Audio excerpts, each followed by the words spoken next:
evening and welcome to On Point, where we talk to successful women and men of Fiji, wherever they may be. This evening I have with me Judy Compain, the President of the International Women's Association, otherwise known as IWA. Good evening, Judy, and how are you today? I'm very well, thank you, Ellen. That's great. You're looking as glamorous as usual. Thank you. And you always do. And when I look at you, sometimes I find it really hard to believe of where you actually came from in terms of where you were born. You know, you were born out in the country. You were born in the province of Tailevu. And the reason for that was because your father was and your grandfather was a dairy farmer. So tell me what school you went to out there and what was it like, you know, living out there as a child? Okay, I went to Corvo Primary School for Class 1, and then I was sent across to Morris Convent School in Levuka for Class 2 as a 6-year-old. And then we moved to Nosori, where my dad bought our dairy farm. That's where we lived from Class 3 to Class 8. I attended St. Agnes School and then St. Joseph's. But having been brought up on a dairy farm was a fabulous life. And I just remember my life as a dairy farmer's daughter. And I'm always proud to tell people that I am a dairy farmer's daughter. It wasn't a tough upbringing as such. I think it was a very, very enjoyable childhood. Yeah, and then, but the thing is, you also come from a very large family. I mean, I could imagine in those days, life would have been easier to feed a large family. But the point I'm getting at is that this upbringing that you had has brought you, you know, through your corporate life to what you do now. What was it like in living in such a huge family, out in the country where the air was free and the grass was green and people were as busy as you were in that dairy industry? Well, I was the oldest daughter. I am the oldest daughter. So there were 10 of us. My mother had 10 children, and I have an older brother. And he went off to boarding school in Mara. So I was really the eldest child in the family then. My job was to help my mother raise all my younger siblings. So I was her helper. You know, I cooked, I cleaned, I washed nappies, but I also milked cows.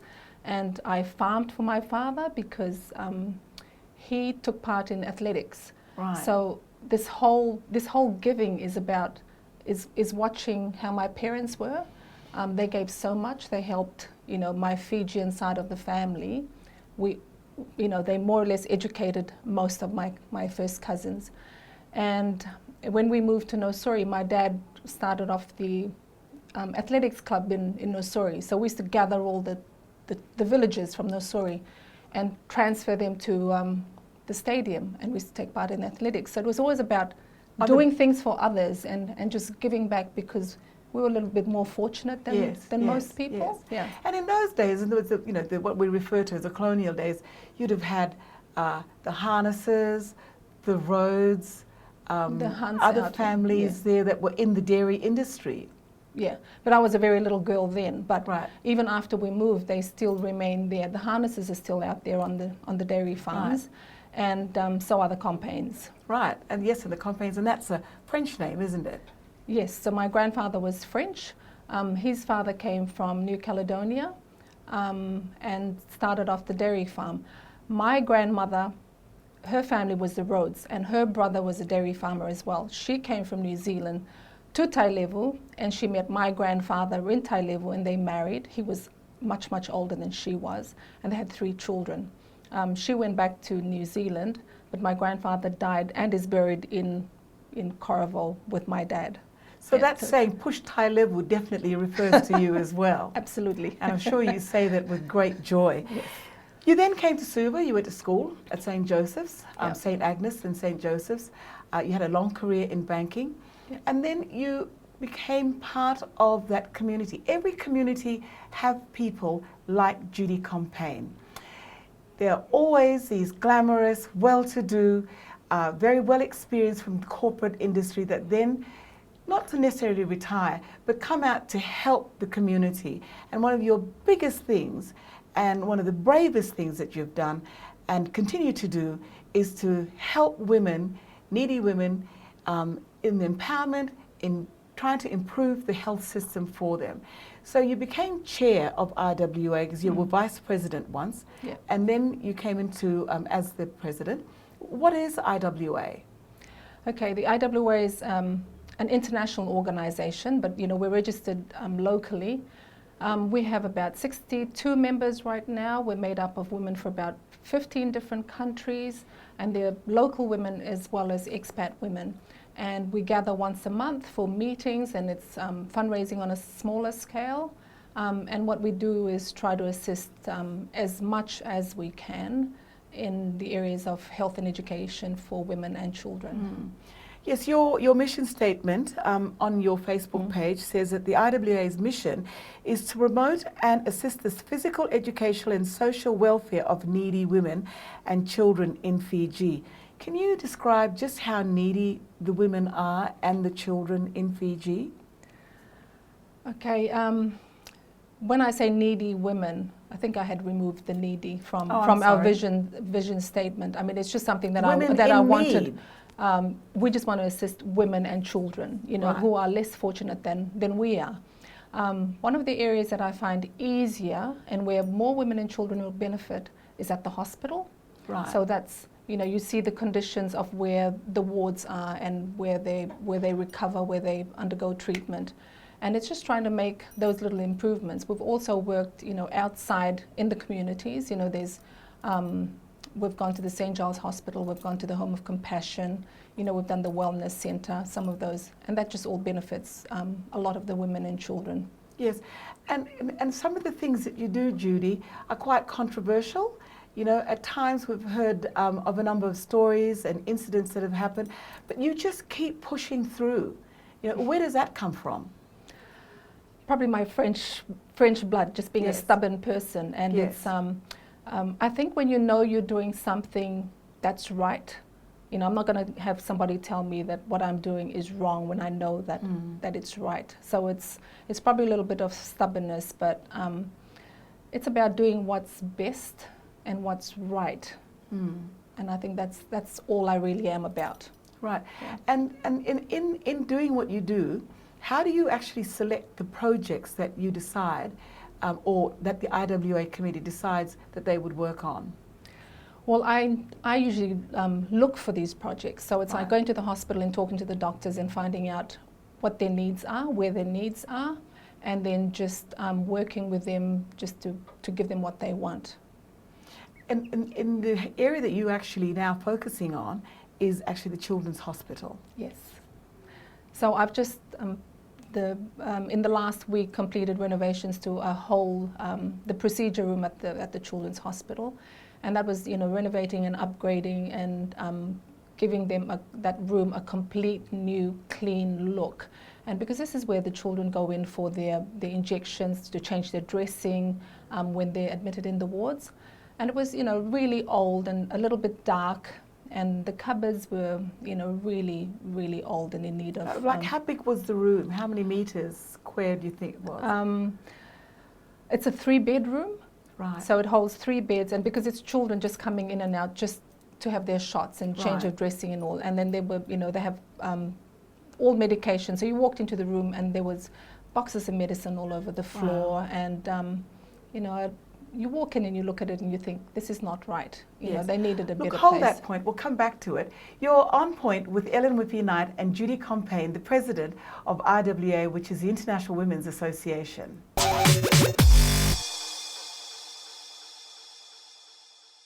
Welcome back to On Point. We're having a great conversation here. A very unfortunate situation when you're working with children who are in need. And Judy's job as the chairperson, president of IWA, puts her right into that situation whenever she's at that hospital. Judy, tell me something more about the children's ward, because everybody has children.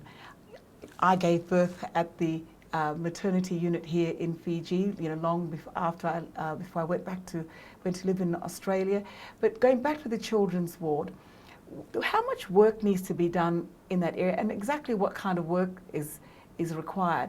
Because I love the story where you went into that room that you were talking about, and it was blue, and it was a really dark blue, and of course dark dark brings the size of the room down, and you thought it needed to be changed.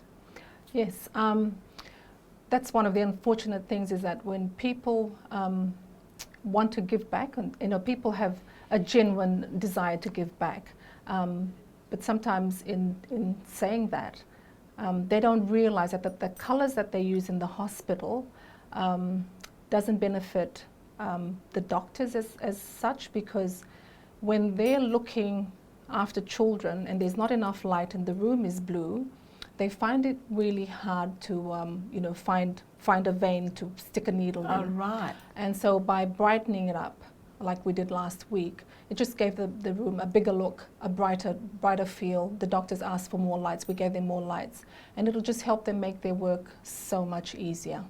Yeah. And other than just painting that room, you've done amazingly with a few other projects there, well, more than a few other projects.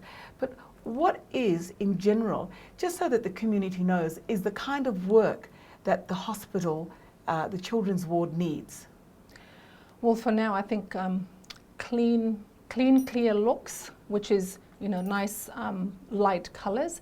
And I've asked the doctors this as well, that when people come to make an offer to help them, we need to maybe stick with standard colours. We use a beige look, so it's not white, but it's just off-white, so it's a nice clean look. So we had that as uniform throughout the hospital. I think it would make a big difference, because you walk down the corridor and there's purple, there's pink, there's blue, there's green, and as soon as the paint starts peeling, you see it's so obvious, and I think it just gives the whole ward a dirtier look. So I think if we stuck with that, and it's something that I talk about often as well in asking corporates, please do not paint our hospitals with your corporate colours, because it's really unfair on the hospital. Well, they're as actually a meant to whole. be giving and not promoting their logos or their companies. You appreciate what they give. Yes. But on the other hand, what they do is that what you've got to do is think of the benefit. And of course, when that paint peels, that's also a health hazard, isn't it? Yeah, I think so. The other point that I was going to ask you about in the hospitals is that how does IWA actually get permission to go into the hospitals and work there? It's the government's job, as we know in all countries, not just Fiji, to look after the national health of the people, to ensure that our equipment and our hospitals are of a standard where people can actually improve, as opposed to not improving in hospitals. What is the situation there? Look, we just do our best to try and help them. I communicate with the doctors directly, and then they communicate with the medical superintendent, and just tell them that we've come in and we're asking if we can do a certain room. So we get the permission from the medical superintendent, right? And what we do is, like, I finished this room last week, and so I've asked the head of the children's hospital what she wants done next. So she's identified another room for us to help with. So I've agreed that we will do that, but she's just got to get the permission for us to go back in, because it's in the maternity hospital, but it's a room that's sort of owned by the children's hospital, because it's for the new babies. So you're saying it's where all the cribs are? Yeah, it's a creche, and it's the procedure room for the new babies. So we've just done the procedure room for the older children in the wards. So this is the procedure room for new babies, where they have their shots. So just so that the listeners and the viewers get an idea, just exactly how much money do you need to improve the state of a particular room like that? Because we do the work ourselves, and I generally supervise it all, project manage it by myself, I just get contractors who would also like to give back to the community. So, they give me a good deal, and, I've run out and I buy the paint, and I've organized the cabinet. So I think because we do it by ourselves, the cost is so much less than what you would outsource it to. So the room that we've completed would have cost us nothing more than, say, $15,000, and that's transforming a whole room. But, that may sound to some it may sound like a lot of money, to others it may not sound like a lot of money. To me, it sounds like, you definitely need money to keep doing this. How difficult is it to get $15,000? Well, we fundraise, Yes. and it's just that one annual fundraiser. So we sort of spread our money far, so that more people would benefit. So we do a little room or a few little rooms. It goes a long way. Yes, yes. And you do also, IWA also does work in a lot of the women's communities with work trying to assist them, to empower them, to understand what better health systems are, ways to keep themselves healthy. That kind of project, how many people do you need to keep that going? How much money do you need to have that going? And how do these people benefit from that? We don't normally go and do that empowering session, right? Because I think there are enough NGOs, enough women's organizations doing that work. Yes, so yes. It empowers. I've read somewhere that when you do help people, it empowers them because they are better. They've got better facilities. They can now even do more things. Well, giving them a nicer, cleaner. Say, I'll use it as an example, the IWA high-risk clinic, right, at the maternity hospital that we built, a 2-room clinic. So having the women who are pregnant and who have health issues when they're pregnant go in for checks. So before they used to have checks, just on the side, and you draw a curtain and the women are there. So we built this private, secure 2-room clinic, which ensures that when they come in for their checks, it's completely private, they're safe, they're secure, the doors are locked, and and you don't have to worry about somebody else listening into what your problems are, what your issues are when you're with the doctors. And I think I'm sure it makes the women feel so much better and probably more confident as well in that. And probably safer and confident that no one else knows about, because nobody wants to talk about your personal problems or at least your health problems, knowing that everybody else is listening into that conversation. And your work is only in the Suva area, or is it extended out into the other regions of Fiji? We only concentrate in Suva because we manage it ourselves, so it's just easier that it's around us. Yeah. Right, and on top of that, all of that work that you do, how do you judge your success rate? By the support that we continue to get, So we have a lot of support now from the community. I think more people are aware of the work that we do and the extent of the work that we do, and it's really appreciated. Yes, because I think, going from the events that I've attended, your fundraising events, and with the people that are there, it's obvious they do understand, and if they're understanding it, then I'm so sure that the rest of the community understands it. Is there a lot of publicity around your work? We only post it on Facebook. That's really the only means of advertising that we do. So, we don't have any TV shows, or, no one follows us, or there's no media coverage with the newspapers. Yes. I don't particularly like doing that. I'm just happy to post on our Facebook page, but it has a good reach. Do you have an area where people can come to donate funds if they were, if they were listening to this program and had a pang in their heart and felt for the work that IWA does? Is there somewhere where they can deposit money? Yes, we have our bank account details, and it's on our Facebook page. They could send me a message on Facebook or an email, and I'd give them the details to put money in. Oh, that's great. And I hope that you will have the time and just a little thought to be able to do that for IWA, who works on behalf of the health of the children and the women in our hospitals. You're on point at the moment with Ellen Whippy-Knight and Judy Compain, the chairman of the IWA Association, and we'll be right back to you after this break.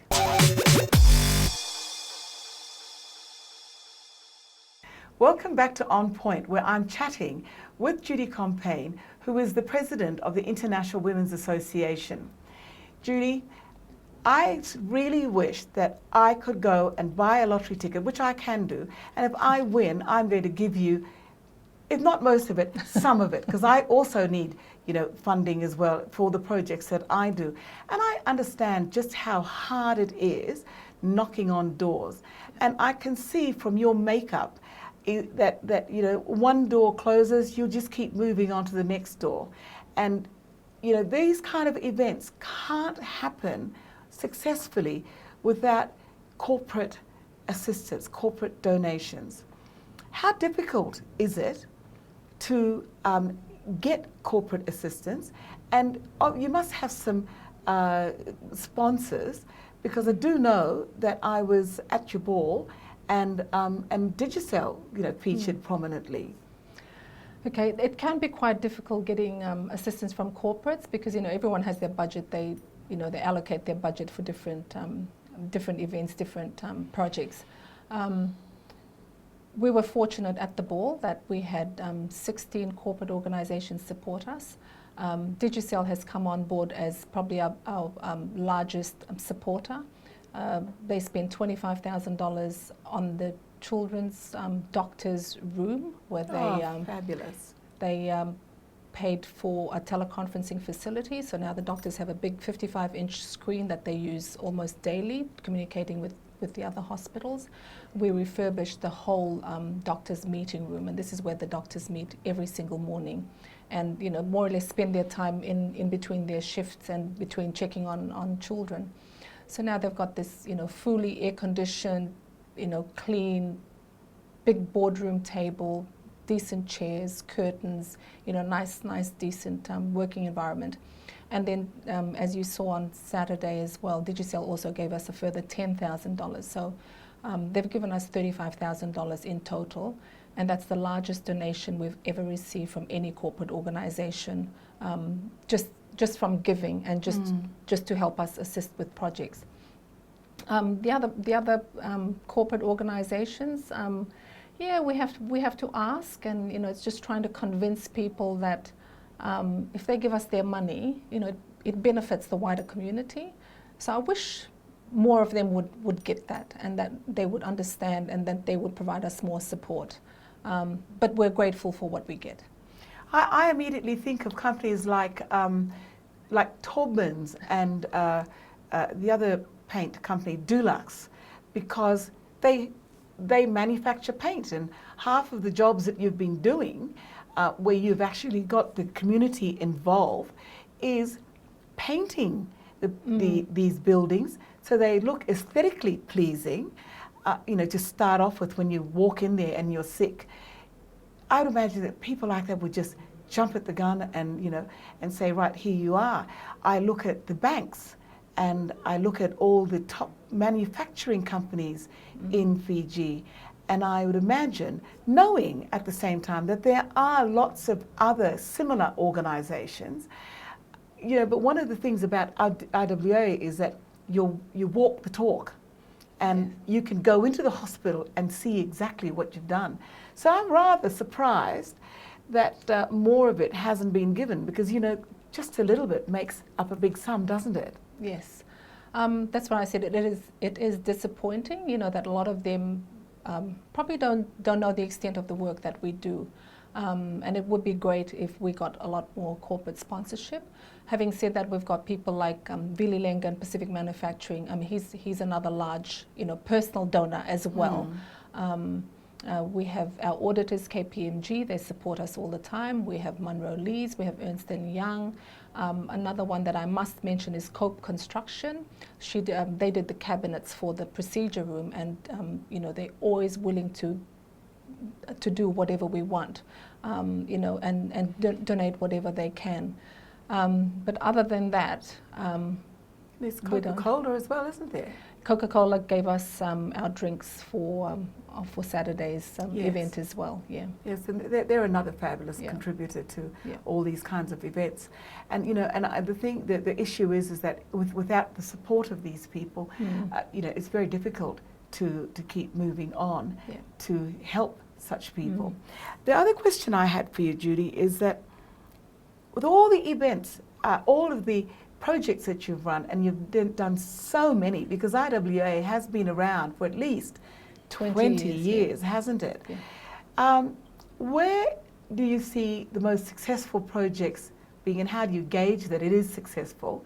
And what was some of the most enjoyable projects you've done? I'd have to say we've done the IWA Lau ward, and that's a huge women's ward. We completely outfitted it, painted new curtains, and we bought all the equipment required for that particular ward. So if there was an emergency, they could take care of the women in there. There was no need to rush them out because they were actually self-sufficient in that regard. We've also done the wellness centre. It used to be the Oxfam Clinic at the corner of, it's just outside the Children's Hospital. It's a purple building. That was another major project. So the Lau ward would have cost us about $120,000. The wellness centre, which is the IWA Wellness Centre, cost us about $120,000. A few years ago, we bought reproductive health kits for the 19 health centres around Fiji, and that was $120,000 worth of kits, which would have ensured that hundreds of women would have been able to have their health checks, pap smears and all of that. Those are probably our most successful, the bigger projects. One of my best memories have been from giving equipment to the emergency doctors at the emergency department. And we bought boxes of these neck braces and splints and casts and all of that. And to us it was basic little equipment. But to these doctors, when we did the handover, they cried and they screamed and they hugged each other. And I remember them not wanting to open the boxes until one of their doctors, who had the day off, lived in Nasinu until he arrived, so that they could open it all together. And it was like watching children open up presents, And they were so grateful. It was so touching because, and we just thought, wow, to us this was like quite a small donation, yes, in the big scheme of things. But to these doctors, this was critical equipment that they did not have. And that they absolutely needed. Because you had the IWA ball, which I came to on Saturday, my husband and I, and we supported in our little way. And I just thought it was such an impressive night, and that's my second or third ball. You raised quite a bit of money from that as well. We raised $84,000 on Saturday. Where's that going to go to? I mean, that's a great amount of money in one night. Yes. That was fantastic. It was a fantastic evening and very, very successful. Thank you, Ellen and Mark. I will continue to look for projects. Right. So right now you don't have anywhere you can go to? We don't have anywhere specific. I can tell you some places to go to in the CWM hospital, but I know that it may not be, appropriate. We're looking at the little procedure room for the babies. I walked in there, and it's in desperate need of work, and I don't think our babies should be in some of those rooms. I just keep talking to the doctors, and we've also been made aware of the first responders. It's a voluntary organization, and they do all the first aid, and so we will support them because they need to outfit all the emergency service vehicles, all the ambulances that belong to St. John's, to the police, to the fire, to make sure that they have all the equipment needed when there's an emergency situation to actually save a person's life while transferring them to the hospitals. It's really and truly amazing what you've been doing, Judy, and what the IWA stands for, and that it absolutely walks the talk. I can't imagine with what would happen in that hospital in some of the areas that you've worked with without IWA. And I think the other thing is, it's people like you who give your time and thought and compassion, and it's the vision that helps people to get better. And I so hope that you're all sitting there listening and feeling the same thing that I'm feeling too. Please go to the IWA Facebook page, make a slight donation, even as small as $5, because if we all put in $5 each, it would come to $500, which would buy more than a couple of cans of paint. Yeah. Judy, thank you very much. Keep doing what you're doing. You're the doyen of society over here in Fiji, and I think you need an award. I suggest that somebody gives you an award and IWA for the grateful work, for the work that you do. Thank you so much. Thank you, You've Ellen. been on point with Ellen Whippy-Knight and Judy Compain, the chairperson and president of IWA, the International Women's Association. We'll see you here at the same place at the same time next Monday, 8 p.m.